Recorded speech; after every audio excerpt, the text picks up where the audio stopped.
साथियों नमस्ते। आज हम लोग अनिल मिश्रा जी के साथ यहाँ पर बैठे हैं।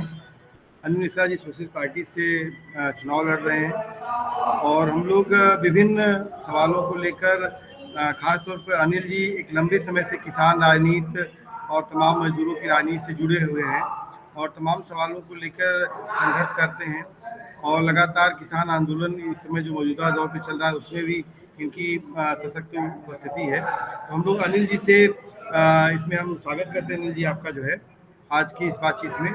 और हम लोग बातचीत करेंगे जो ऐसे सवाल हैं जिनको क्या राजनीति में जो जनता के सवाल हैं उनको चुनाव में क्या मुद्दा नहीं बनना चाहिए, क्या ऐसे लोग जो कि लगातार चुनाव राजनीतिक मुद्दों पर सशक्त उपस्थिति आंदोलन करते हैं क्या उनको चुनाव में भागीदारी कैसे करें, क्या उनका मुद्दा होगा, क्या एजेंडा होगा।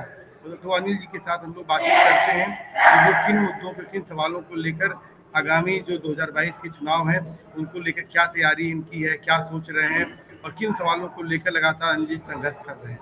तो अनिल जी आपका स्वागत है।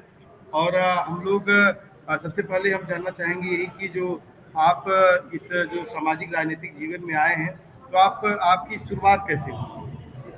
शुरुआत तो हमारी चौधरी महेंद्र सिंह टिकैत जी के साथ से और भटकते भटकते माननीय संदीप जी के साथ सोशलिस्ट पार्टी इंडिया में आ गए और आज सोशलिस्ट पार्टी इंडिया में हम काम कर रहे हैं और हमारा किसान पर ही पहले फोकस था और आज भी किसान पर ही फोकस है।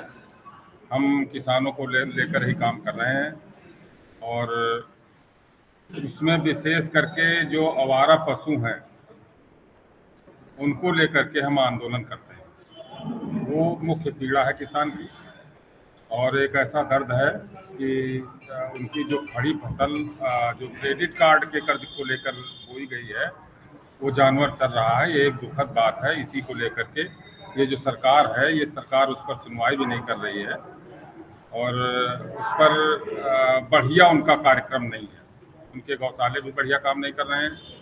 ये जरूर है कि योगी जी फोटो में दिखाई देते हैं कि गुड़ खिला रहे हैं गायों को, लेकिन जो गौशाला है उसकी ऐसी परिस्थिति है कि लगता है कि उनके पेट से जिनमें जो जानवर पकड़े गए हैं उनके पेट से लगता है चारा निकाल लिया गया। ऐसी परिस्थिति है, बड़ी दुखद घटना है और त्रसित होकर गायें मर रही है, ये हालत है। हमारे पड़ोस में एक हैदराबाद गांव है जिसमें कीड़े पड़ गए थे उस गाय के और जब लोगों ने वो बात उठाई और गौशाला में थोड़े ही जानवर हैं तब डॉक्टर ने उनका इलाज किया। तो ये सब समस्याएं हैं और कुपोषित जानवर हैं वहाँ। तो अनिल जी क्या ये जो सवाल है वो राजनीति का सवाल है कि नहीं?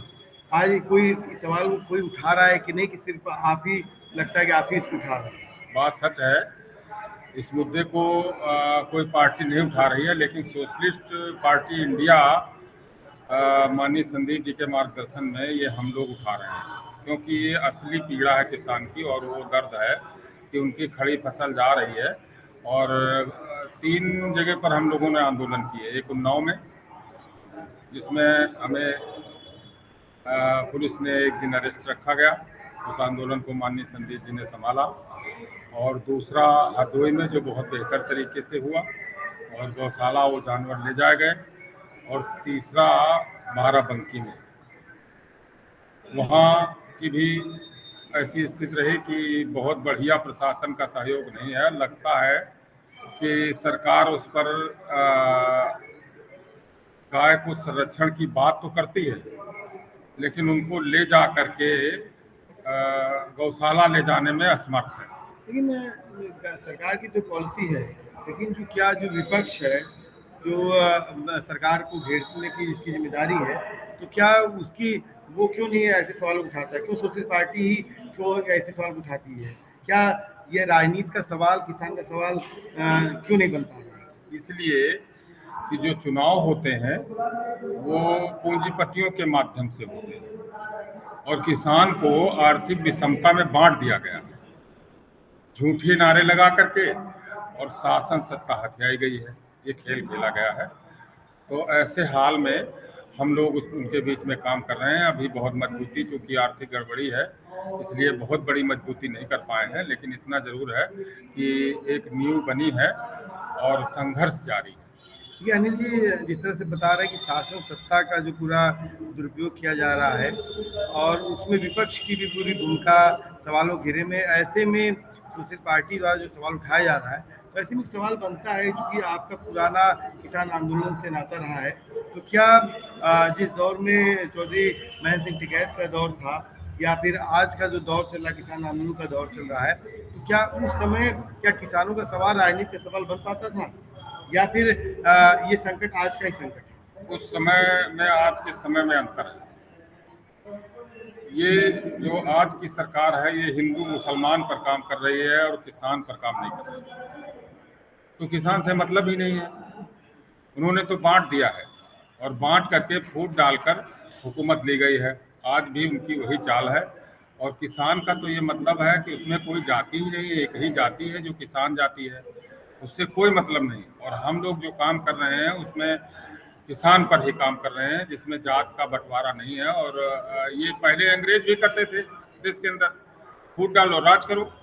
तो वो चाल शुरुआत से चली आई है और बड़ी समस्या है कि किसान को शुरुआत से ही आर्थिक विषमता में फंसा करके और झूठे नारे लगा करके सत्ता को हथिया करके हुकूमत की जा रही है।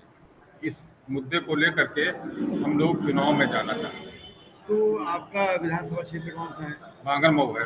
बांगरमऊ की के कई सवाल हैं और किसान पर तो इन्होंने तो बिल्कुल काम नहीं किया। पीछे जो गवर्नमेंटें थी कांग्रेस से भी सवाल रखा गया कि किसान आयोग का गठन करो, लेकिन वो सवाल उन्होंने भी लागू नहीं किए। तो अब हम लोगों ने ये तय किया है कि हम अपनी सरकार बनाएंगे किसानों की, और सरकार बना करके जो हमारे मुद्दे जैसे कि गायों को गौशाला ले जाने का प्रबंध, और जैसे कि किसान आयोग का गठन, मुफ्त बिजली हरियाणा पंजाब के तर्ज पर जैसा वहाँ मिल रही है उस तरीके से उत्तर प्रदेश को भी ये तय हुआ है कि हम मुफ्त बिजली किसान को देंगे। किसान तो मर गया क्योंकि 67 के फैसले के मुताबिक जब लेवी के भाव निश्चित हुए, इंदिरा गांधी की सरकार थी, उस टाइम 40 पैसे लीटर डीजल और 76 पैसे किलो गेहूं मिलता था। 1 किलो गेहूं में लगभग 2 लीटर डीजल लेते थे। 1.25 कुंटल में एक साइकिल मिल जाती थी। 1 कुंटल में 1 कुंटल सरिया मिल जाता था। 1 कुंटल गेहूं में 2350 गुम्मा मिल जाता था। 1 कुंटल 52 किलो 600 ग्राम में 1 ग्राम 12 कैरेट का सोना मिल जाता था। 1 कुंटल गेहूं में 12 कट्टे सीमेंट के मिल जाते थे। तो सबके तो भाव बढ़े, लेकिन किसान के भाव बिल्कुल बढ़ाए नहीं गए। जबकि दूसरी तरफ कर्मचारी जितना सोना अपनी तनख्वाह से लेते थे, क्योंकि मुद्रा की कीमत सोने से आकी जाती है, वो आज भी ले लेते हैं। उनकी कीमत बढ़ा दी गई और किसान को मार दिया गया, इसलिए कि उनको मालूम है कि किसान जातिवाद में असंगठित हो जाएगा और हम हुकूमत पा जाएंगे। तो अब हम लोगों ने ये तय किया है कि जातिवाद को खत्म करते हुए एक भाईचारा कायम करके और इनका हम उस चुनौती का सामना करेंगे। अभी जैसे जातिवाद आपने एक दो बार बोला, तो इससे कि क्या जो राजनीति है, आमतौर पर लोग देखते हैं कि इस विधानसभा में इतनी जातियां हैं, ऐसे समीकरण तमाम चीज़ें हैं, तो आप उस समीकरणों को धोखा बताते हुए जो आपने एजेंडा बता रहे हैं, तो क्या इन एजेंडों पे जनता में क्या मानने की सहमति है और कैसे आपने क्या प्रोग्राम इसके पहले अपने क्षेत्र में, जैसे कि एक है किसान आंदोलन पे, जैसे आपने क्या क्या प्रोग्राम किया? अभी तो एक शुरुआत हमारी भ्रष्टाचार के खिलाफ, जिस पर हम लोग काम कर रहे हैं और कई जगह पर प्रशासनिक व्यवस्था से लिए गए पैसे वापस भी कराए हैं, लगातार जारी है। थोड़ा उदाहरण बताइए क्या? उदाहरण के तौर पर फतेहपुर 84 में एक साथी से पुलिस ने 5000 रुपए लिए थे, जिसका मुंशीलाल नाम है, पुलवा का रहने वाला है। वापस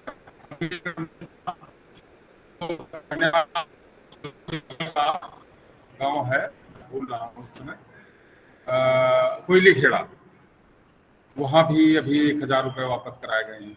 जैसे मालूम चला कि आपके यहाँ जो जैसे जो क्रय, जो धान क्रय विक्रय केंद्र है, उनकी भी बहुत सारे घोटाले हैं। वो तो बहुत बड़ी कैंपेन लिया था आपने लोगों से चंदा मांगने का, क्या माने वो था? वो ऐसा था कि किसान तो भोला भाला है, अशिक्षित है, उसको मालूम ही नहीं क्या व्यवस्था है। सरकार नई नई व्यवस्थाएं लागू करती है और हुआ ये कि रजिस्ट्रेशन कराना अनिवार्य किया इन्होंने।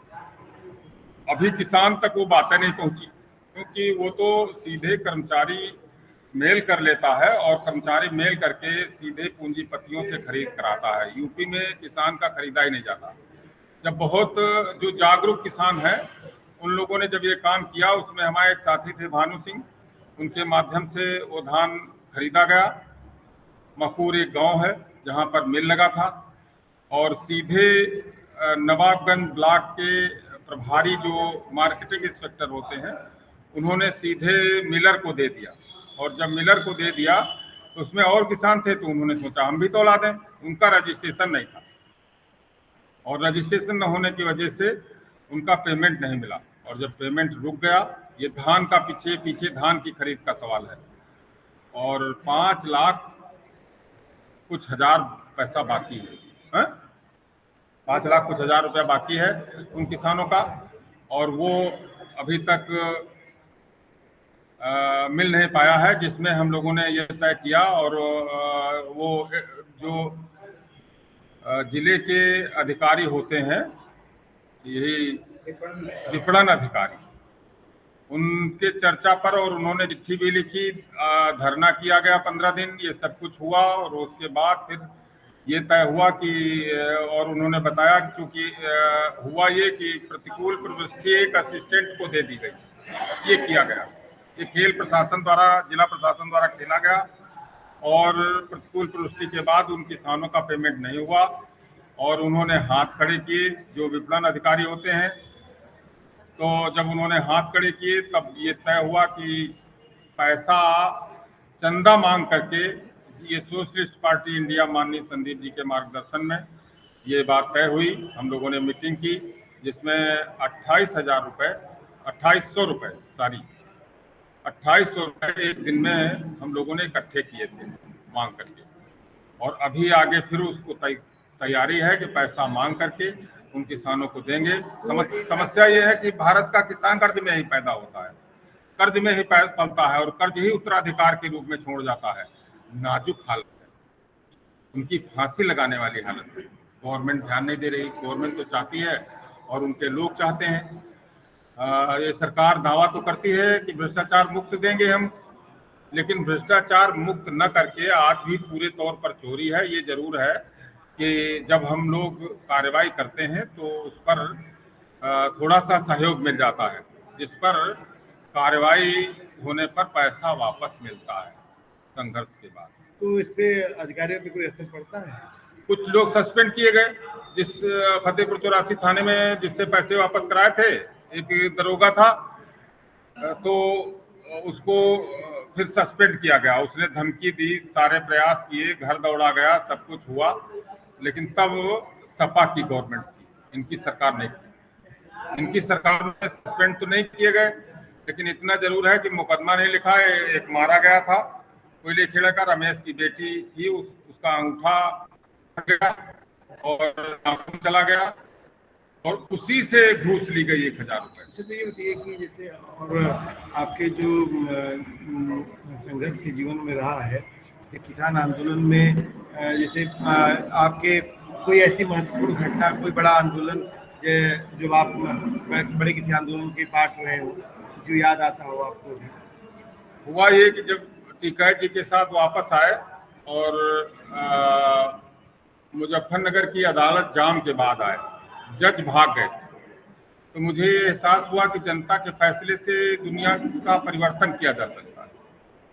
और आ करके हमने गांव में अपना संगठन खड़ा किया और माइनर इरिगेशन से बोरिंग की मांग की।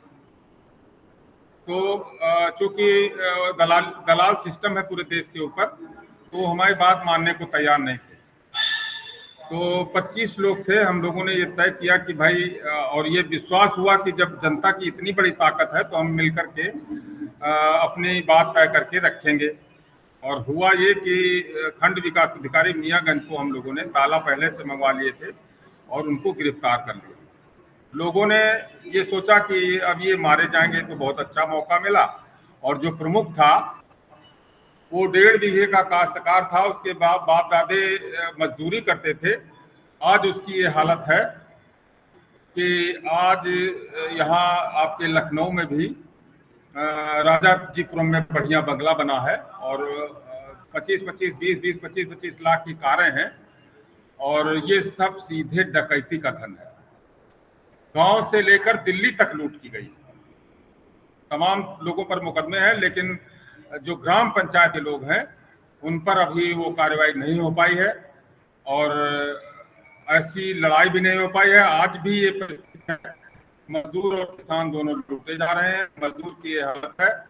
जो मजदूर वास्तव में अपने संघर्ष अधिकार के लिए संघर्ष करता है, वो प्रशासनिक कर्मचारी उसके जो कार्ड होते हैं मजदूर के, जिसमें तमाम योजनाएं लागू होती हैं, वो रिन्यूअल ही नहीं करते। ऐसे भी तमाम सबूत हैं हमारे पास और बहुत बड़ी पीड़ा है। दलाल आता है हमारे गांव के से, ग्राम प्रधान रहे, वो लगातार लोगों को लेकर जाते हैं और वो सारी भ्रष्टाचार के माध्यम से योजनाएं जाती हैं और जो समाज है, मजदूर है, वो भी उसी में सहमत है। इसलिए कि प्रशासनिक व्यवस्था इतना दौड़ा देती है कि उनका काम हो ही नहीं पाता है। वापस करती है बार बार, आज आना कल आना, आज नहीं होगा, ये सब समस्याएं हैं। एक बार हम लोगों ने उनको भी गिरफ्तार किया था माननीय संदीप जी के माध्यम से और आप मौजूद थे वहाँ, और जो सहायक श्रम आयुक्त हैं उनको अरेस्ट किया गया था। लेकिन हुआ ये कि वो भ्रष्टाचार की आज भी सीढ़ी चल रही है। रुपया जो जाता है वो उसमें हिस्सावार कमीशन खोरी होती है। जिस प्रधान की मैं बात कर रहा हूँ वो प्रधान पहले ये सिलाई मशीन का काम करता था, वो सारा काम उसने बंद कर दिया। आज यही एक व्यापार है उसका और सरकार की नजर उस तक नहीं पहुंच रही है। जब मनरेगा का सवाल है तो वो कितना उसका मनरेगा की ये हालत है कि मनरेगा में कुछ मजदूर ऐसा है जो फिट हो जाता है। एक मजदूर आया था और होता ये है कि एक मजदूर हमसे परसों नरसों कह रहा था कि भैया हमारी 35 हाजिरी हुई है और जो लोग काम हमने पूरे टाइम किया, जितने काम किए गए उनमें समय में शामिल रहा। गंगा प्रसाद नाम है उसका, कभी कोई बयान ले तो मैं बयान करा सकता हूँ उसका। तो वो उसने कहा मेरी 35 बनी है और जो लोग काम पर नहीं जाते उनकी 100 हाजिरी है और सारे लाभ उनको मिल रहे हैं। ये समस्या है, ये बहुत बड़ी गड़बड़ी है और ऐसी भ्रष्टाचार की खाई है जिस पर कोई बोलने को तैयार नहीं है। सवाल को आप अपने चुनाव का एजेंडा बनाएंगे? ये तो बनाएंगे ही, ऐसे और ये बनाएंगे, भ्रष्टाचार मुक्त जीवन देंगे। अगर हमारे हाथ में सत्ता आती है तो ये मान लो कि प्रशासनिक व्यवस्था की हालत खराब होगी। हमें उन बेईमानों के जो देश के साथ धोखा और समाज के साथ धोखा कर रहे हैं उनके हमें वोट नहीं चाहिए। हमें तो सच्चे व्यक्ति के वोट चाहिए। बस हमारी से मतलब नहीं है, आप निर्माण चाहते हैं, निर्माण संघर्ष के साथ निर्माण आप चाहते हैं। तो शिक्षा के सवाल पे मैंने कि आप क्या सोचते हैं? शिक्षा की ये हालत है कि गांव का जो प्राइमरी स्कूल है उसकी व्यवस्था थोड़ा सा कुछ हद तक ठीक है और अब ये स्थिति है कि जो टीचर्स आए हैं और मेरी उनसे बात भी होती है, वो कहते हैं मैं गरीब परिवार से बिलोंग करता हूँ और कक्षा 5 तक तो पढ़ाई ठीक है, लेकिन 6, 7, 8 में जो बच्चे जा रहे हैं उनमें लापरवाही होती है। और होता यह है कि टीचर जब जाता है विद्यालय में तो वो मोबाइलें देखा करता है। बच्चों से मेरी जब बात होती है तो कह रहे हैं कि मैडम आती हैं और मोबाइल देखा करती हैं। तो ये सब स्थितियां हैं। तो अगर आपके पास ये आपको जनता चुनती है तो आप शिक्षा, चिकित्सा और ये मनरेगा मजदूरी या फिर जो किसानों का सवाल है जिसको कैसे आप सोचते हैं कैसे हल करेंगे? अब ये है कि अगर अधिकार कुछ आ जाता है तो अपनी कलम उठाएंगे और अधिकार नहीं आता है तब भी हम जनता को लेकर संघर्ष के मैदान में हैं। और ये तय क्या है कि जिंदगी इसी में गुजरेगी और ये जीवन भर करते रहेंगे। को लेकर देखते हैं क्या समस्याएं आती हैं और उन्हीं को लेकर के हम कार्यक्रम करेंगे। और विशेष करके हमारा जो फोकस है और जो वास्तव में किसान का दर्द है वो आवारा पशुओं से है। इधर योगी सरकार प्रतिबंध लगा रही है ब्लेड वाले कार को लगाने के लिए, लेकिन गौशाला की व्यवस्था नहीं कर रही है। ये बहुत बड़ी समस्या है। हमने उनके लिए क्या गौशाला और कोई चारा घोटाला भी होता है इसमें? क्या इतना बड़े पैमाने पे वो सब कुछ है, वो सब कुछ है, वो हो रहा है। और ऐसी परिस्थिति है कि जो पंचायत में चुनकर जाता है तो सचिव उसको शिक्षा दे देता है। और तो एक आदमी मेरे पास आया था, चूंकि मैं संघर्ष में हूँ, तो वो कह रहा था कि भैया अभी मैंने अपने पिताजी का मृत्यु प्रमाण पत्र बनवाने के लिए एक एप्लीकेशन दी थी, तो उस सचिव ने 200 रुपए लिए हैं। तो हमने कहा ठीक है, आपका जब बन जाए तो एक रिपोर्ट करा दीजिए। हम यही करते हैं कि अंत में फिर एक शिकायत जिलाधिकारी को देते हैं और उस पर कार्रवाई कराते हैं, संघर्ष करते हैं। ये हम कर रहे हैं, ये लगातार कर रहे हैं, पैसे वापस कराते हैं। लेकिन इतना जरूर है कि उन पर कार्रवाई नहीं हो रही है। अगर थोड़ा सा सरकार अगर ये ध्यान दे तो हमें लगता है कि कुछ सुधार हो सकता है। जैसे कि आप बता रहे थे कि किसानों का सवाल या चिकित्सा का, स्वास्थ्य का, ये जो पार्टियां हैं ये भी लगातार उठाती रहती हैं, लेकिन हर चुनाव में जो है जो जाति है, जो धर्म के नाम पे जो वोटिंग पैटर्न है, उसमें कैसे आप इन सवालों को लेकर कैसे एड्रेस करेंगे जनता को? सर, एक आदेश लेना चाहते हैं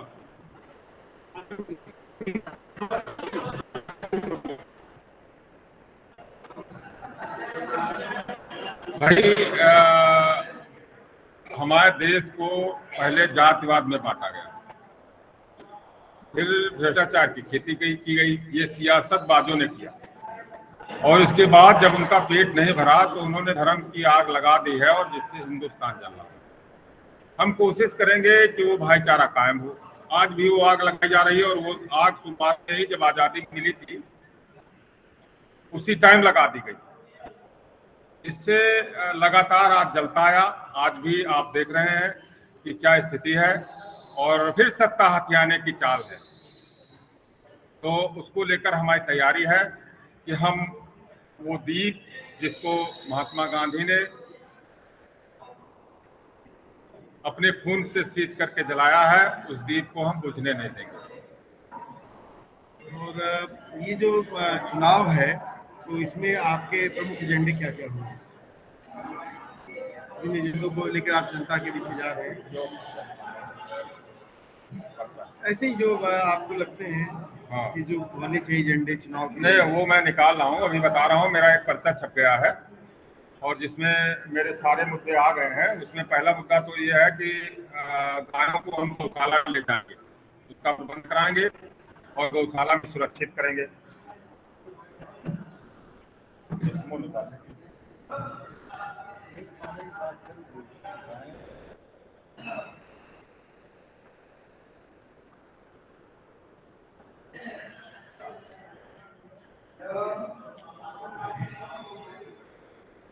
गायों को गाँव में बस घूम रहे हैं, इनसे मैं समझ गया, मैंने कि आपका ये हमारा एजेंडा है। ये हमने साफ डाल दिया है, ये हम बांटेंगे। 14 आपके 14 नहीं 15 है के बीच में लिखी गई है। किसान आयोग का भी गठन करेंगे। अच्छा, गाँव में खुले घूम रहे बच्चों का, और किसानों के लिए आपने पूरा रखा है इसमें? जी, पूरा कर्जा माफ करेंगे, क्योंकि को जिला बनाने के लिए। और शिक्षा के सवाल को लेकर चकमार्ग जाम है, यानी रास्ता नहीं खुला है, बहुत से रास्ते जाम है, तो वो भी हम खुलवाएंगे। तो अनिल जी ने शराब पर प्रतिबंध लगाने, रोजगार जी, का अधिकार बनाने, महिलाओं को सम्मान, सुरक्षा, किसान आयोग और तमाम सवालों को लेकर अपने घोषणा पत्र में जो है उन्होंने जारी किया है। और साथियों, हम लोग बात के अंतिम क्रम में हैं, तो हम क्या चाहेंगे कि ऐसी बातें जो और आप शेयर करना चाहते हो चुनाव के संदर्भ में, जिसको मैं जितना पूछा हूँ आपसे न बात करता हूँ, ऐसी बातें जो बातें यही है कि हम आंदोलन से ही खड़े हुए हैं और आंदोलन करते रहेंगे। ये जिंदगी भर करेंगे, ये संकल्प लेकर चले हैं। और यही मान लो कि भगवान ने साथ दिया है और परिवार का रास्ता बना है अपने आप। बच्चे भी खड़े हो गए, वो अपना रास्ता पकड़े हैं, और ये हमें मौका दिया है। पत्नी तो हमारी स्वर्ग में है इस समय, जिससे मैं बहुत टूट गया था बीच में, और अब भी उनकी कमी हमें बहुत खलती है। लेकिन इतना जरूर है कि मुझे आत्मसंतुष्टि मिलती है किसी की पीड़ा खत्म करने में, और जब किसी की पीड़ा खत्म हो जाती है तो मुझे बहुत खुशी होती है। और मेरे साथी जो मेरे साथ काम कर रहे हैं उनमें भी खुशी की लहर है, क्योंकि किसी को जोड़ कर लाना और किसी को विश्वास में लाना ये एक बहुत कठिन काम है। तो साथियों, अनिल जी ने रखा कि लोगों की पीड़ा को खत्म करना उनके जीवन का एक मकसद है, और तमाम सवालों को लेकर अनिल जी किसान आंदोलन और तमाम आंदोलनों से लगातार जुड़े हैं। हम इनके लिए शुभकामना करते हैं कि ये चुनाव लड़ें और मजबूती से लड़ें, और किस तरह के प्रतिनिधि जब हमारे संसद और विधानसभाओं में जाएंगे तो हमारे संसद और विधानसभा का नजारा तमाम सवाल से होंगे, और हमारा लगातार हमारी जनता के एजेंडे जो है में करेंगे। आज ये